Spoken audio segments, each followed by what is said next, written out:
agama tentang salat duha. Nama saya Tufa. Nama saya Putri. Nama saya Fafa. Sebelum memulai, mari kita mendengarkan bacaan salat duha dari Fafa.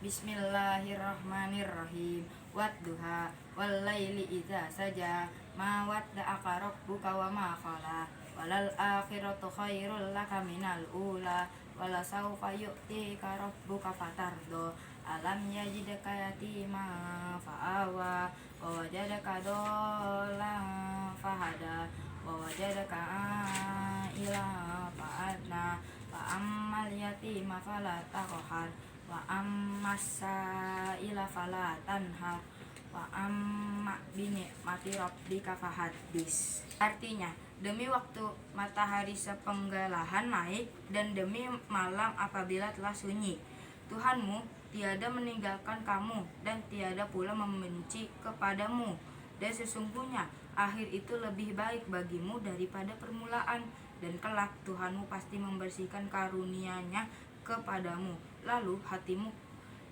hati kamu menjadi puas. Bukankah dia mendapati sebagai seorang yatim, lalu dia melindungimu, dan dia mendapati sebagai seorang yang bingung, lalu dia memberikan petunjuk, dan dia mendapatimu sebagai seorang yang kekurangan, dan lalu dia memberikan kecukupan. Adapun terhadap anak yatim, maka janganlah kamu berlaku sewenang-wenang, dan terhadap orang yang minta-minta, maka janganlah kamu menghardiknya, dan terhadap nikmat Tuhanmu, maka hendaklah kamu menyebut-nyebutnya dengan bersyukur. Allahul Azim. Terima kasih Fafa sudah membantu membacakan salat duha. Iya. Oh iya teman-teman, kalian tahu nggak salat duha itu surah keberapa di Al-Quran?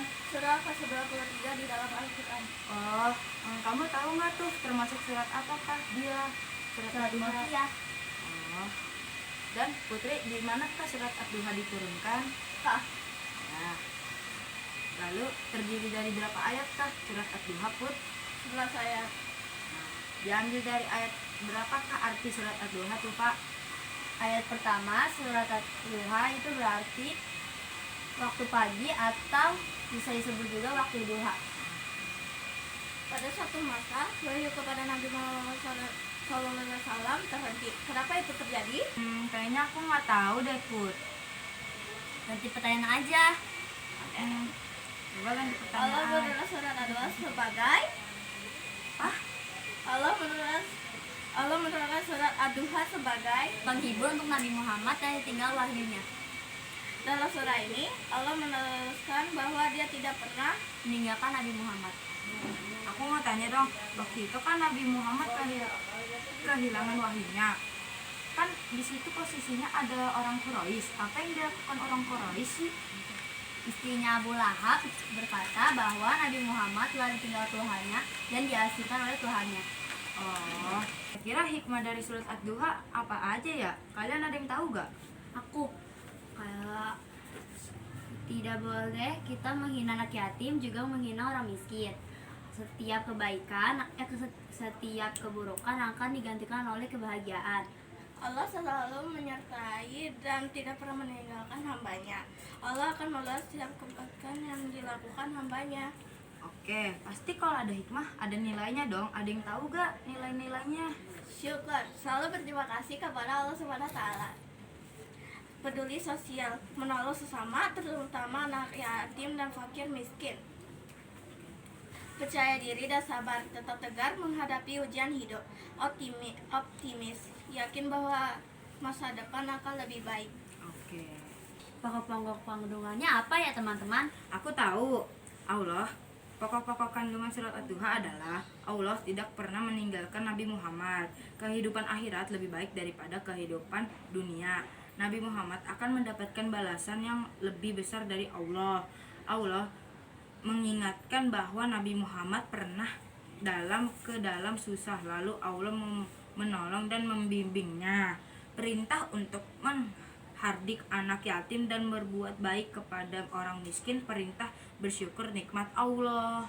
Kalian tahu gak? Allah pernah berkata kalau Allah tidak akan pernah meninggalkan Nabi Muhammad dan hamba-hambanya yang lain, termasuk kita. Oh iya, aku ingin bertanya, kalian selalu mengerjakan sholat duha gak? Jarang-jarang sih, biasa di sekolah aja. Jarang-jarang juga. Jadi kan harus jadi perbaiki lagi sholat duhanya agar dapat pahala. Tapi kalau nggak dikerjakan juga sepertinya tidak apa-apa, soalnya sholat duha termasuk golongan sholat sunnah.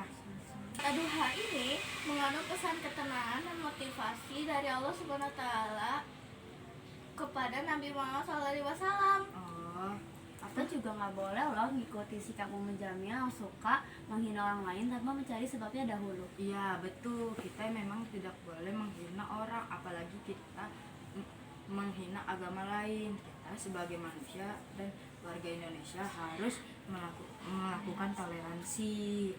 Nilai-nilai karakter itu kita harus menciptakannya dengan baik loh. Apa Pertama aja tuh? adalah bersyukur.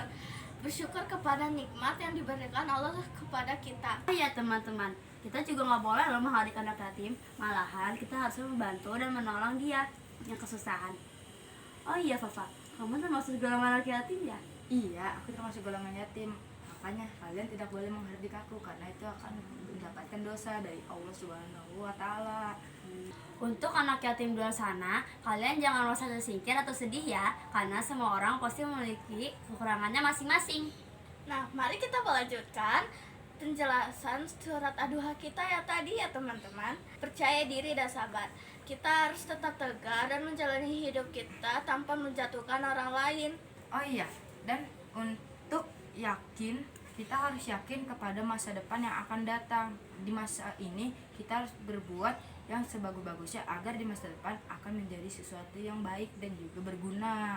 Sebenarnya Allah memberikan banyak nikmat loh kepada kita, tapi kalau kita mengerjakan sholat duha, karena sholat duha itu banyak sekali nikmatnya. Oke, cukup sampai sini dulu ya penjelasan kita tentang salat duha. Terima kasih ya untuk yang sudah mendengarkan dan sudah melihat. Semoga penjelasan surat Ad-Duha ini bermanfaat untuk kalian semua. Dan kita juga akan pamit untuk selesai surat Ad-Duha, penjelasan surat Ad-Duha ini. Assalamualaikum Warahmatullahi wabarakatuh. Dadah.